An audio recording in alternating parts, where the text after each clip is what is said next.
Chapter 3: The Crow and the Cat. Mrs. Frisby looked again at the sun and saw that she faced an unpleasant choice.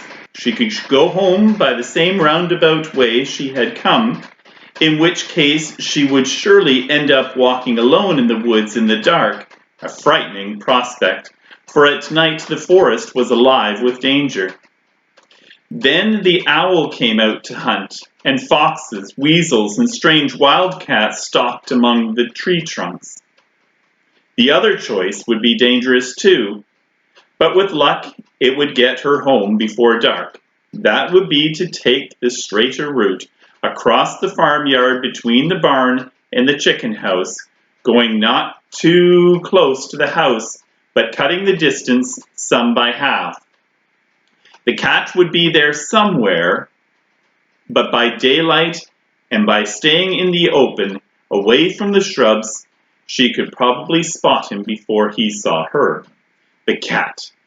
He was called Dragon. Farmer Fitzgibbon's wife had given him the name as a joke when he was a small kitten pretending to be fierce. But when he grew up, the name turned out to be an apt one. He was enormous, with a huge, broad head and a large mouth full of curving fangs, needle-sharp. He had 7 claws on each foot and a thick, furry tail, which lashed angrily from side to side. In color, he was orange and white, with glaring yellow eyes. And when he leaped to kill, he gave a high, strangled scream that froze his victims where they stood. But Mrs. Frisby preferred not to think about that. Instead, as she came out of the woods from Mr. H's house and reached the farmyard fence, she thought about Timothy. She thought of how his eyes shone with merriment when he made up small jokes, which he had frequently, and how invariably kind he was to his small, scatterbrained sister Cynthia. The other children sometimes laughed at her when she made mistakes, or grew impatient with her because she was forever losing things. But Timothy never did. Instead, he would help her find them. And when Cynthia herself had been sick in bed with a cold, he had sat by her side for hours and entertained her with stories. He made these up out of his head, and he seemed to have a bottomless supply of them. Taking a firm grip of her packets of medicine, Mrs. Frisby went under the fence and set out toward the farmyard. The first stretch was a long pasture. The barn itself, square and red and big, rose in the distance to her right. To her left, further off, were the chicken houses. When at length she came abreast of the barn, she saw the cattle wire fence and marked the other end of the pasture. And as she approached it, she was startled by a sudden outburst of noise. She thought at first it was a hen strayed from the chicken yard, caught by a fox. She looked down the fence and saw that it was no hen at all, but a young crow, flapping in the grass, acting most odd. As she watched, he fluttered to the top wire of the fence, where he perched nervously for a moment. Then he spread his wings, flapped hard, and took off, but after flying 4 feet, he stopped with a snap and crashed to the ground again, shedding a flurry of black feathers and squawking loudly. He was tied to the fence. A piece of something silvery, it looked like wire, was tangled around one of his legs. The other end of it was caught in the fence. Mrs. Frisby walked closer. Then she could see it was not wire after all, but a length of silver-colored string, probably left over from a Christmas package. The crow was sitting on the fence, pecking ineffectively at the string with his bill, cawing softly to himself, a miserable sound. After a moment he spread his wings, and she could see he was going to try and fly again. "Wait!" said Mrs. Frisby. The crow looked down and saw her in the grass. Why should I wait? Can't you see I'm caught? I've got to get loose. But if you make so much noise again, the cat is sure to hear, if he hasn't heard already. You'd make noise too if you were tied to a fence with a piece of string and with night coming on. I would not, said Mrs. Frisby. If I had any sense and knew there was a cat nearby, who tied you? She was trying to calm the crow, who was obviously terrified.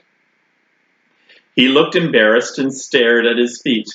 I picked up the string. I got tangled with my foot. I saw on the fence to try to get it off, and it caught on the fence. Why did you pick up the string? The crow, who was very young indeed, in fact only a year old, said wearily, because it was shiny. You know better. I had been told, bird-brained thought Mrs. Frisby, and then recalled what her husband used to say, the size of the brain is no measure of its capacity. And well she might recall it, for the crow's head was double the size of her own. Sit quietly, she said. Look toward the house and see if you see the cat. I don't see him. But I can't see behind the bushes. Oh, if I could just fly higher. Don't, said Mrs. Frisby. She looked at the sun. It was setting behind the trees. She thought of Timothy and of the medicine she was carrying. Yet she knew she could not leave the foolish crow there to be killed, and killed he surely would be before sunrise, just for want of a few minutes of work. She might still make it by dusk if she hurried. Come down here, she said. I'll get the string off. How? Said the crow dubiously. Don't argue. I've only a few minutes, she said. This in a voice so authoritative that the crow fluttered down immediately. But if the cat comes, he said, if the cat comes, he'll knock you off the fence with one jump and catch you with the next. Be still. She was already at work with her sharp teeth, gnawing at the string. It was twined and twisted and twined again around his right ankle. And she saw that she would have to cut through it 3 times to get it off. As she finished the second strand, the crow, who was staring toward the house, suddenly cried out, I see the cat! Quiet, whispered Mrs. Frisby. Does he see us? I don't know. Yes, he's looking at me. I don't think he can see you. Stand perfectly still. Don't get in a panic. She did not look up, but started on the third strand. He's moving this way. Fast or slow? Medium. I think he's trying to figure out what I'm doing.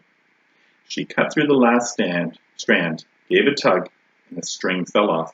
There, you're free. Fly off and be quick. But what about you? Maybe he hasn't seen me. But he will. He's coming closer. Mrs. Frisby looked around. There was not a bit of cover anywhere near, not a rock, nor a hole, nor a log. Nothing at all closer than the chicken yard, and that was in the direction the cat was coming from, and a long way off. Look, said the crow, climb on my back, quick. And hang on. Mrs. Frisby did what she was told, first grasping the precious packages of medicine tightly between her teeth. Are you on? Yes. She gripped the feathers on his back, felt the beat of his powerful black wings, felt a dizzying upward surge, and shut her eyes tight.